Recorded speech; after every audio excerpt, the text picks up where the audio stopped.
The room froze when the gang leader stood, coat open, hand on steel, eyes locked on Dean Martin. Everyone knew what that gesture meant in 1950s America, especially in a packed nightclub with money and pride on the line. Dean didn't flinch. He stepped forward, and then he did something no one expected. "Where are you watching from tonight?" In the America Dean Martin grew up in, there were invisible rules everyone understood without being taught. You didn't cross men with power, money, or violent reputations, especially not in public. Nightclubs were neutral ground, places where singers performed, deals were whispered, and respect was measured in silence. When a dangerous man entered a room, conversation softened, glasses paused midair, and everyone waited to see who would blink first. Dean knew those rules better than most. He had sung for soldiers, gamblers, and men who never smiled. One wrong move could end a career or a life. That night, the stakes were higher than applause or reputation. The man watching him from the front table controlled territory, jobs, and fear. His presence wasn't an honor, it was a test. If Dean backed down, the message would spread fast. If he challenged him, there would be consequences no manager could fix. The band sensed it. Musicians avoided eye contact. Servers moved slower. Even the smoke seemed heavier. This wasn't just about music or ego. It was about whether dignity could exist in a room ruled by threat. Everyone waited to see which rule would win. Public confrontations in that era rarely stayed public. Men like this didn't shout. They signaled. A glance, a hand inside a jacket, a chair pushed back too hard. Those signals told everyone exactly how far things could go.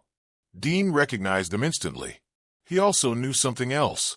Once fear takes control of a room, it never gives it back easily. Performers who let intimidation slide were never truly safe again. They became owned by the moment. Tonight, the gang leader wasn't there for music. He wanted obedience, acknowledgement, proof that his shadow reached even the stage. The club owner had already tried to smooth things over with free drinks and forced smiles. It hadn't worked. Now the message was personal. Dean felt it in the way the man stared without blinking. The audience sensed it too, though many didn't understand why their chests felt tight. This was how power operated then, quietly and completely. One decision would echo far beyond the room, into bookings, friendships, and survival. Dean understood that whatever happened next would follow him for the rest of his life, even if no one ever wrote it down. The danger wasn't dramatic. That was what made it real. No shouting, no chaos, just a slow tightening of space, as if the room itself was being squeezed. Dean stood under the lights, aware that every move was being measured. If he joked, it could be read as disrespect. If he apologized, it would be remembered as weakness. The band waited for a cue that never came. This was no longer a show. It was a negotiation without words. In those days, a singer didn't have lawyers or security teams surrounding him. He had instinct, reputation, and nerve. The wrong choice could close doors everywhere. The right one could still cost him everything.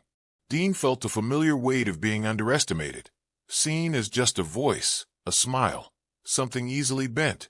But he also felt something steadier beneath that fear. A line he had drawn long before this night. Whatever happened, he would not perform fear for anyone. That decision, quiet and internal, was the most dangerous thing he could carry into that room. Dean Martin wasn't born into safety or privilege. Long before the tuxedos and bright lights, he grew up watching men settle problems with fists and silence. He learned early that respect wasn't given to the loudest voice, but to the one that stayed calm when others lost control. He boxed briefly, not for glory, but to understand pain and limits. Those lessons stayed with him long after the gloves came off. When Dean entered show business, he didn't shed that past. He carried it quietly, behind the jokes and effortless charm. People mistook his ease for softness. They thought his relaxed voice meant he didn't care. In truth, Dean observed everything. He listened more than he spoke. He understood timing, not just in music, but in life. When to lean back, when to step forward. He had already walked away from situations that demanded he trade dignity for safety. Each time, it cost him something. Each time, it strengthened his resolve. By the time he stood on that stage, he knew exactly who he was, and more importantly, who he wasn't willing to become. Fame didn't erase Dean's awareness of danger, it sharpened it. He had seen careers destroyed quietly, men erased without headlines. He had watched powerful figures smile while deciding someone's fate. That knowledge made him cautious, but not submissive. Dean believed there was a difference. Caution meant choosing battles wisely. Submission meant never choosing at all. He also believed something rare, that true confidence didn't need volume. It lived in posture, tone, and restraint. The audience often saw him as carefree, but beneath that was discipline built over years of pressure. He rehearsed control the same way others rehearsed fear. On that night, as the gang leader shifted in his seat, Dean felt the old instincts rise. He remembered his father's advice about men who use threats instead of words. Let them expose themselves. Don't rush. Let the room see who breaks first. That mindset steadied his breathing. Whatever happened next, Dean would not be rushed into a mistake. There was also something else guiding him: responsibility. Dean knew that how he handled this moment would affect everyone else in the room. The musicians, the staff, the owner, even the audience members who had no idea why their evening suddenly felt dangerous. If he showed fear, it would spread. If he showed calm, it might hold the line. That kind of leadership doesn't come with applause. It comes with risk. Dean wasn't trying to be brave. He was trying to be honest with himself. He had spent too many years watching men survive by shrinking. He had promised himself he wouldn't. Not on a stage. Not in front of people who trusted him to set the tone.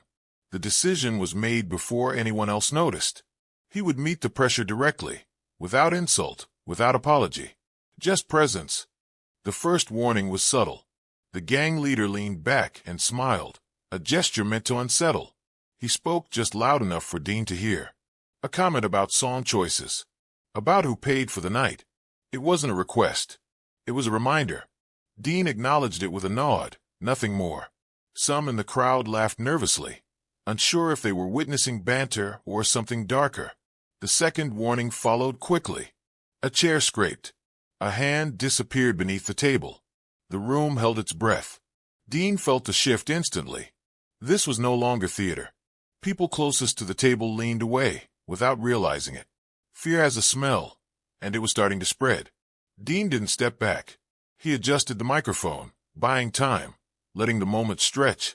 Silence can be louder than shouting if you let it breathe. Pressure arrived through others.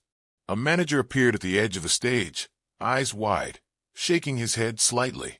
This was his plea. Let it go. Give the man what he wants. Survive the night. Dean saw it, understood it, and dismissed it. The gang leader enjoyed this part. He liked watching authority drain from a room. He wanted Dean to look away, to bargain. Instead, Dean looked directly at him. Not challenging, not submissive, just steady. The effect was immediate. The man hesitated, surprised by the lack of reaction. Fear works best when it's mirrored. Tonight it wasn't. That unsettled him more than anger ever could. The third escalation was unmistakable. The coat shifted. Metal caught the light. A weapon revealed just enough to make the message clear. Several people gasped. Someone near the bar turned away. This was the point of no return. Everyone expected Dean to retreat, to joke his way out, to hand control over and live with it later. Instead, he stepped forward. One step. Calm. Measured. The room seemed to tilt.